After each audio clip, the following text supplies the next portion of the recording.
আগ্নেয়াস্ত্রসহ এক ব্যক্তিকে গ্রেপ্তার করল রতুয়া থানার পুলিশ।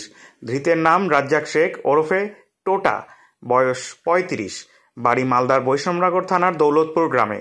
তার কাছ থেকে 4টি 7mm পিস্তল, 4টি ম্যাগাজিন ও 4টি বুলেট সহ একটি মোটর বাইক উদ্ধার করা হয়। বৃহস্পতিবার ধৃতকে চাঁচল মহকুমা আদালতে পেশ করা হলে আদালত 10 দিন পুলিশ হেফাজতের নির্দেশ দেন। চাঁচল এসডিপিও সোমনাথ সাহা জানিয়েছে, রতুয়ার মহানন্দ টোলা ফাঁড়ির পুলিশ নাক্কাটি ব্রিজে নাকা চালাচ্ছিল। সেই সময় রাজ্জাক শেখ এবং তার একজন সঙ্গী বিহারের দিক থেকে রতুয়ার অভিমুখে আসছিল। তার মধ্যে একজন পুলিশের নাকা দেখে মোটর বাইক থেকে নেমে পালিয়ে যায়। তাতেই পুলিশের সন্দেহ হয় এবং রাজ্জাককে মোটর বাইক সহ ধরে ফেলে। তার কাছ থেকে তল্লাশি চালিয়ে 4টি 7mm পিস্তল, 4টি ম্যাগাজিন এবং 4টি কার্তুজ উদ্ধার করা হয়। পলাতক অভিযুক্তের খোঁজ চলছে।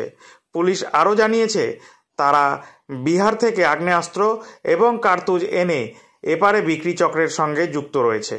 এই পাচার চক্রের সঙ্গে আর কারা যুক্ত রয়েছে এবং এই অবৈধ অস্ত্র কোথায় পাচার করা উদ্দেশ্য ছিল, পাশাপাশি অপর পলাতক ব্যক্তির নাম পরিচয় জানার চেষ্টা করছে পুলিশ।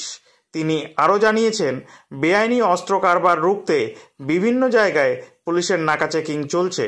যেহেতু বিহার থেকে বাংলায় অবৈধ অস্ত্র ঢুকছে, তার জন্য বিহার পুলিশের সাথে যোগাযোগ রাখা হয়েছে।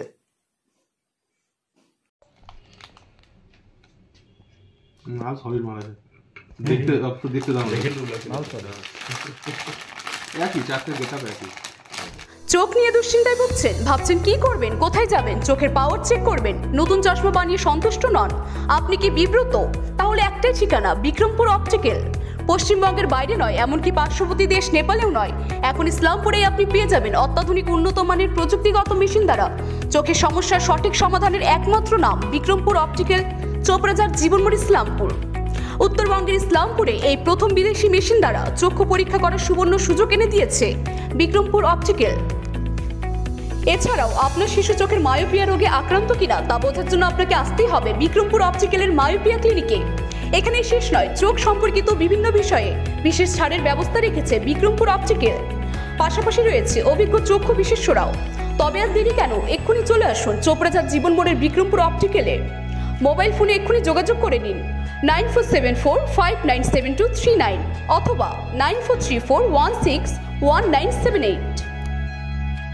10:15 নাগাদ, রাত্রি 10:15 নাগাদ রতুয়া থানার অন্তর্গত নাক্কাটি ব্রিজের ওখানে যখন আমাদের রুটিন নাকা চেকিং হচ্ছিল, তখন দেখা যায় একজন বাইকে করে, মানে একটা বাইক দূর থেকে আসে এবং সেই বাইকে দুজন ছিল।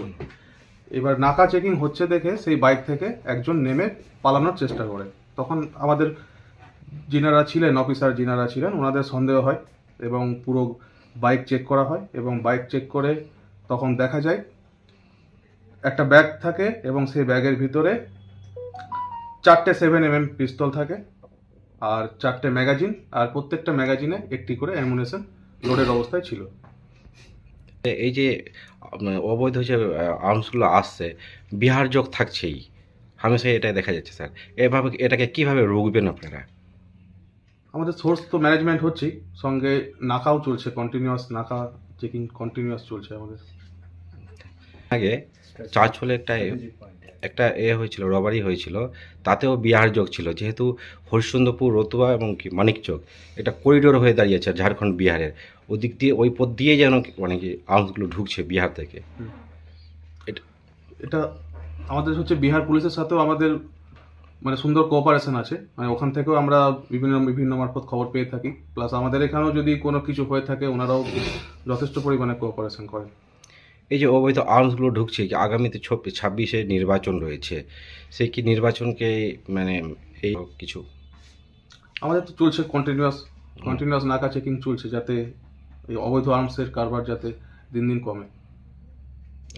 কি স্যার বাংলাদেশের সাথে কোনো যুক্ত আছে এখানে, এই আর্মসগুলো বাংলাদেশ যাবে এরকম কিছু আপনাদের কাছে কোনো ইনফরমেশন? এখনো পর্যন্ত ইনফরমেশন সেরকম নাই, ইনভেস্টিগেশন চলছে, দেখা যাক কি তথ্য পাবে।